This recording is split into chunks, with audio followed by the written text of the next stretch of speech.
Hey, we're back and we're here on the podcast with Mr. Vance Morris from VanceMorris.com. And Vance is here to tell us how we can bring the magic of extraordinary customer experiences to our audience or our company. Vance worked for Disney, the mouse itself, for 10 years. He has had all sorts of adventures, I believe, carpet cleaning, etc. And he has a term called systematic magic. And that means that we focus on the return on experience and help business attract affluent clients, but also justify charging premium prices. So a tough nut to crack, fun problem to solve. We're going to get to it. We're going to have some fun. Vince, how the heck are you today? I'm fantastic, Robert. I appreciate you having me on the show. Thank you.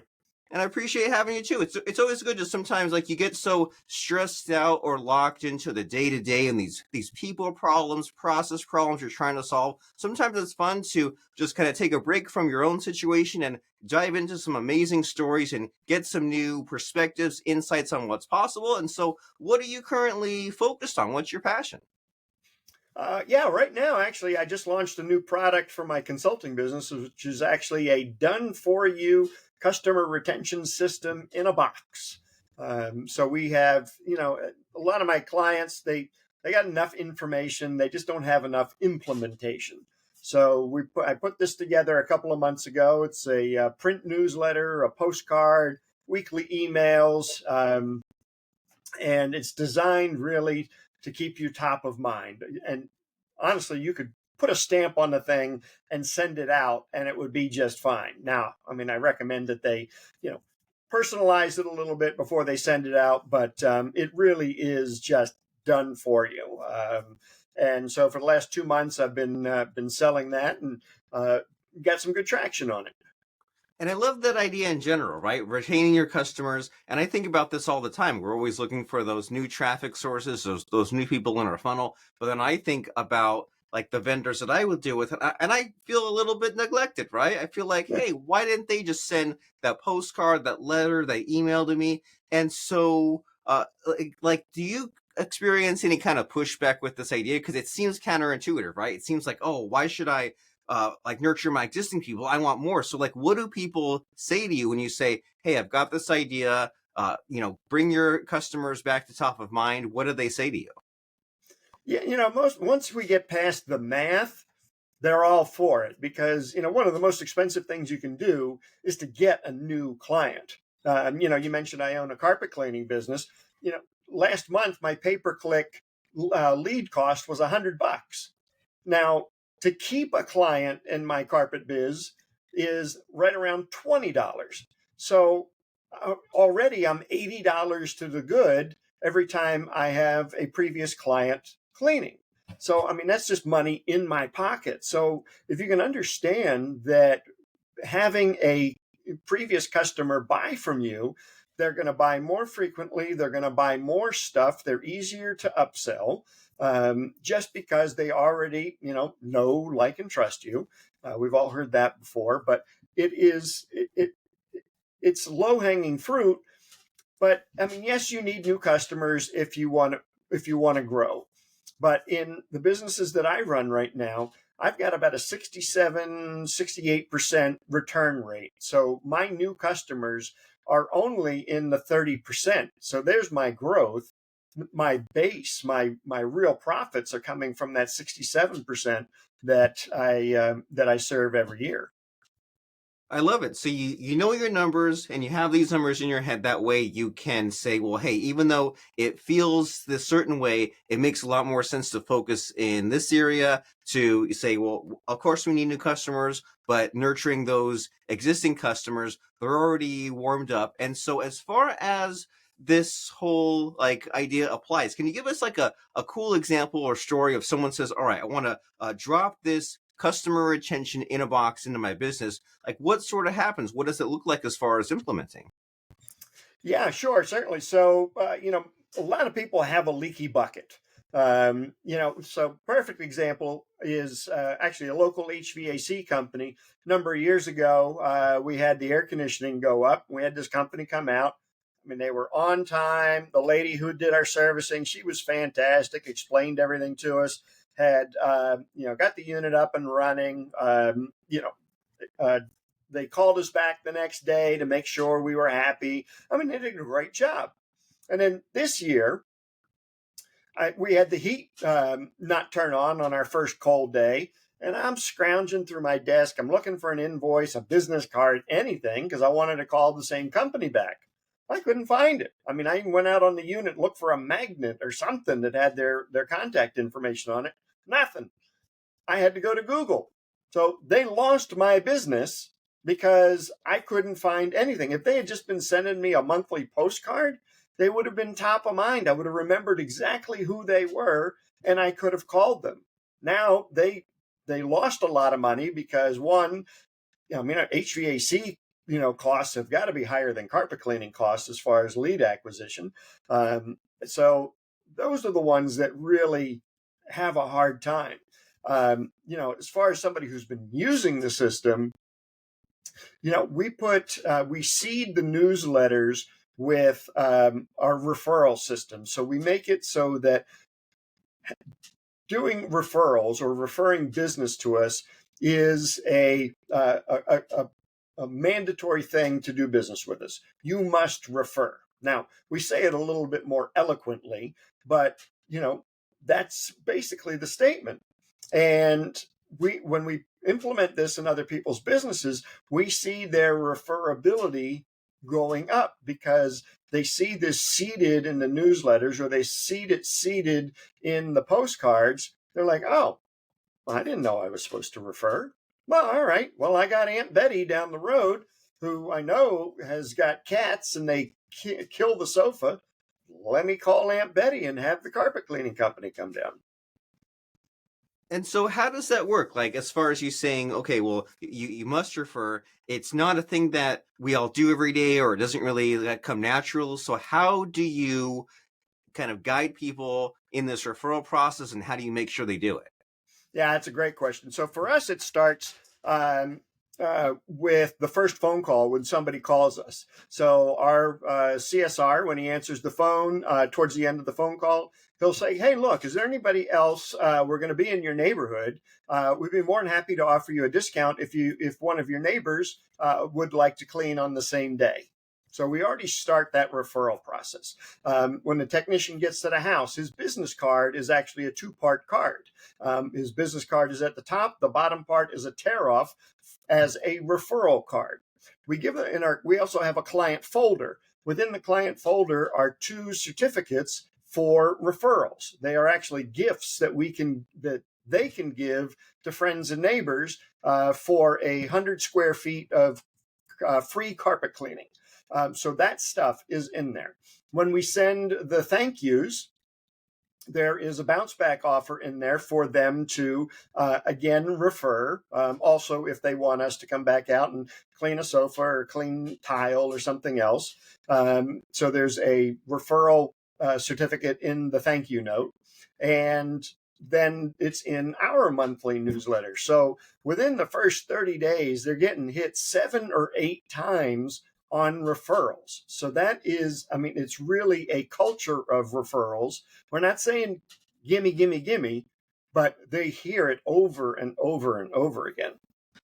I like this. And this is helpful, right? From a marketing standpoint, because it's going back to that counterintuitive stuff of like thinking like, well, do I really need to like have the tear off business card? Do I really need to have the certificate? And when I'm in the area, make the phone calls and like someone like you would say yes, because there's all these times when it like goes unnoticed or it's fine, but the timing's not right. So in order to like kind of like push yourself or be a like slightly like not annoying, but like pushier than you think you maybe need to be just to get in front of them enough time. And so I imagine that like even just these simple ideas that we've discussed so far, I imagine that they're like widely unused, right? I imagine, and you tell me, but my guess is that so many of these brick and mortar businesses, especially, don't do the referrals, and so many of them just don't do the newsletter or follow up. Is that on the right track?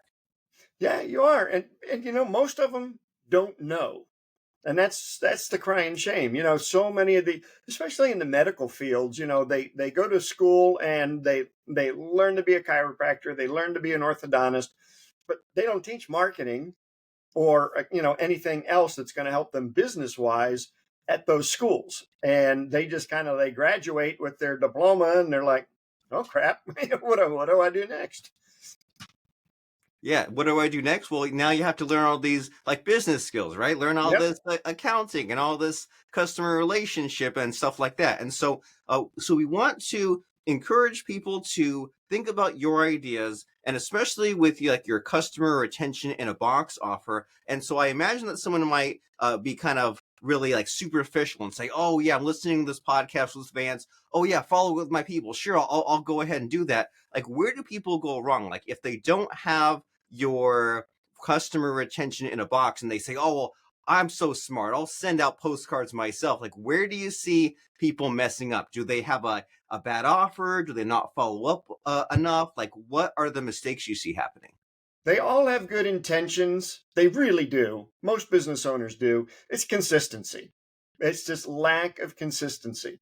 And a lot of them try to run without a CRM, your customer relation management system. And that's really where they go wrong. There's no consistency.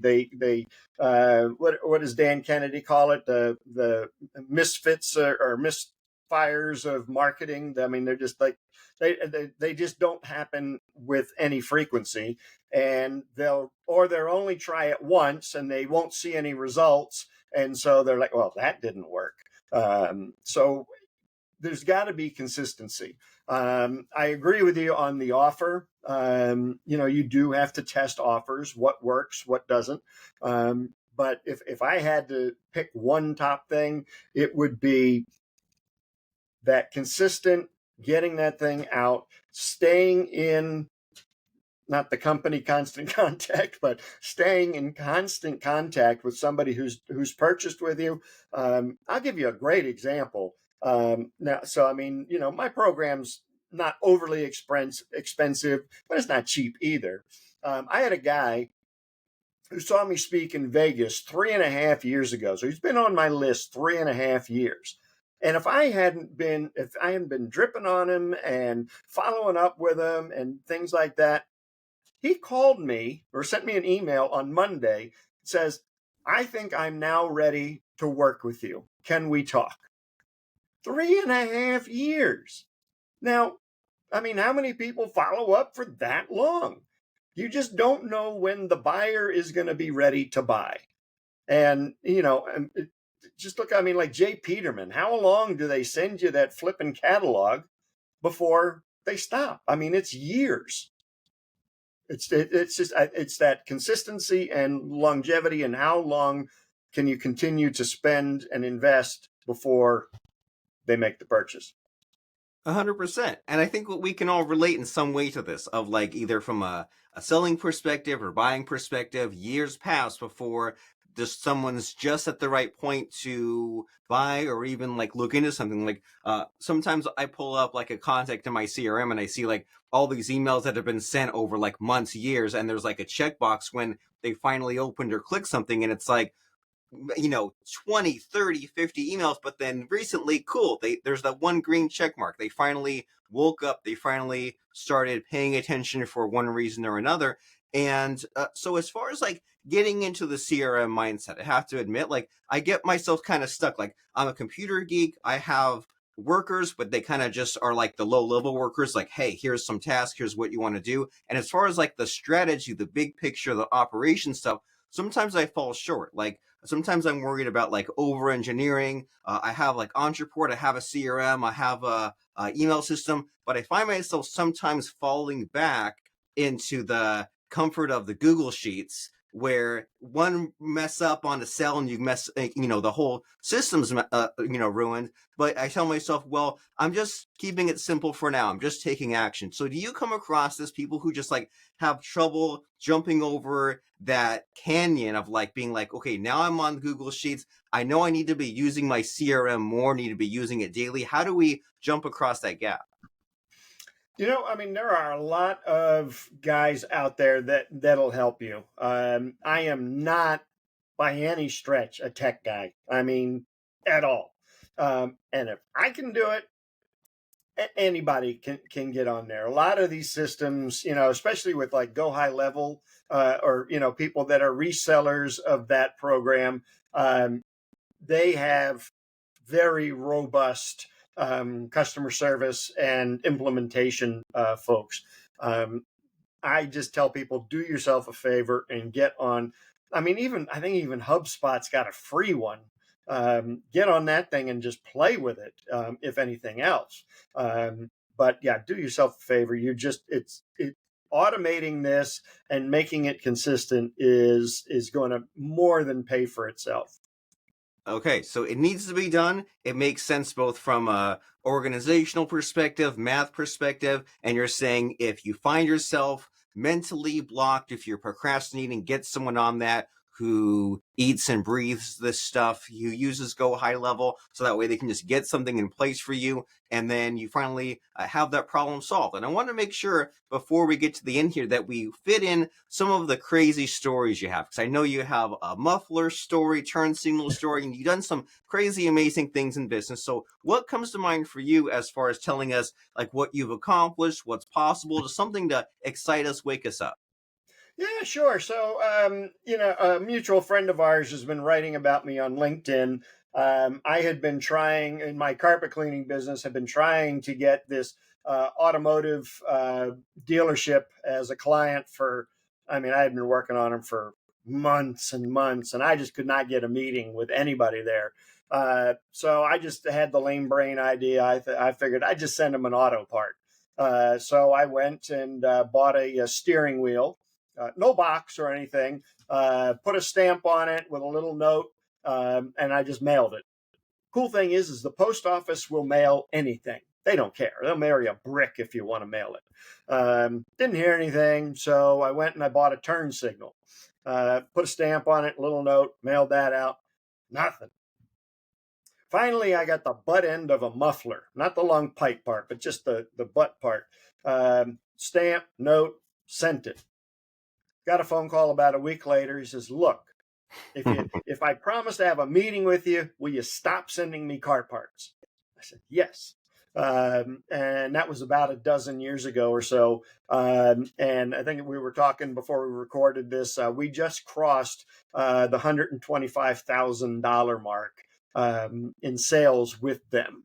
That campaign with postage probably cost me, I don't know, probably about $1,700. So doing the math, I don't know, but I think that's pretty gosh darn good ROI if you ask me. Oh yeah, I agree. Like yeah, like what's that, 100 times or so? Yeah, at And least. yeah, or just about. And so it's always fun, like when you think about the lumpy mail, you think like about like a little keychain or something, but like you really went all in for it. And so as far as what people should be doing in their business to clean up the mess, to do better than they did last year, to reach those customers, we mentioned there's like the customer retention idea, but like what really is missing? Like, is there anything in particular that kind of like pisses you off as far as what people aren't doing enough of? Oh yeah, I mean, first and foremost, I'll make everybody an extra $1,000,000 with just this answer. Answer the damn phone live. There are so many companies that just don't do it. So I'm a partner in a call center, and we were doing some research last summer. We called 4,000 home service businesses, 4,000, and we scraped Google ads for the phone numbers. We called 4,000. 17% answered the phone live. 17%. That means there are all these businesses out there that are paying good money to have their phone number published and aren't answering their phones. I'm like, oh my, how? I mean, just give me the money. I'll do more with it than Google's doing with it, for crying out loud. But yeah, answer the phone live. And if you can't, gee whiz, get it. I mean, if you don't use me, fine, but get somebody to answer your phone live. And if you can get, 2 or 3 additional jobs just by answering the phone live, you more than pay for the person.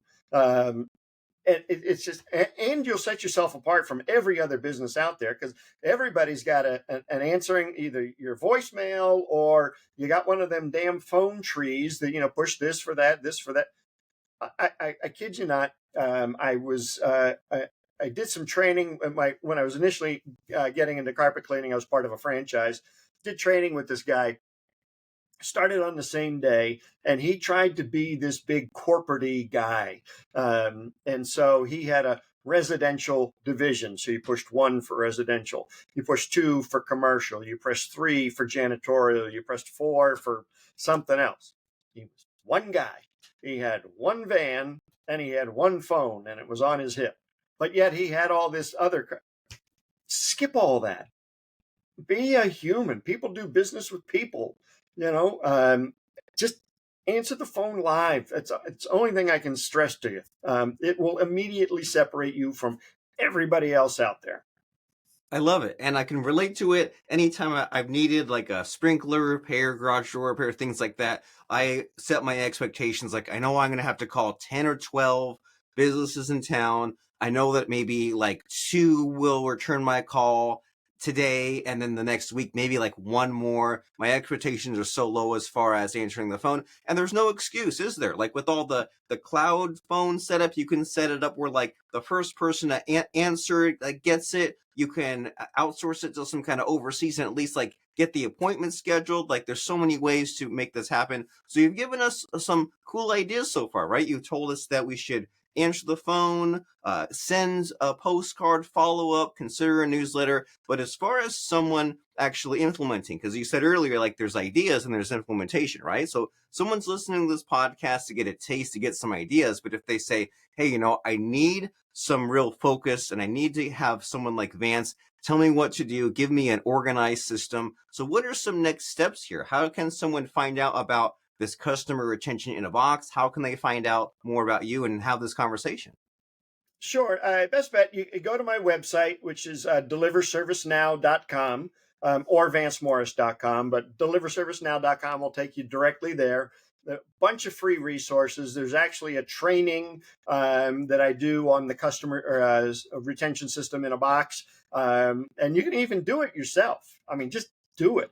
And then if you don't want to do it, that's fine. You can hire me to do it for you. But there's all sorts of downloads and things, checklists. I've got 52 ways to wow your customers. It's just 1 a week, just different ways to do it. 52 ways to keep a customer, 1 a week.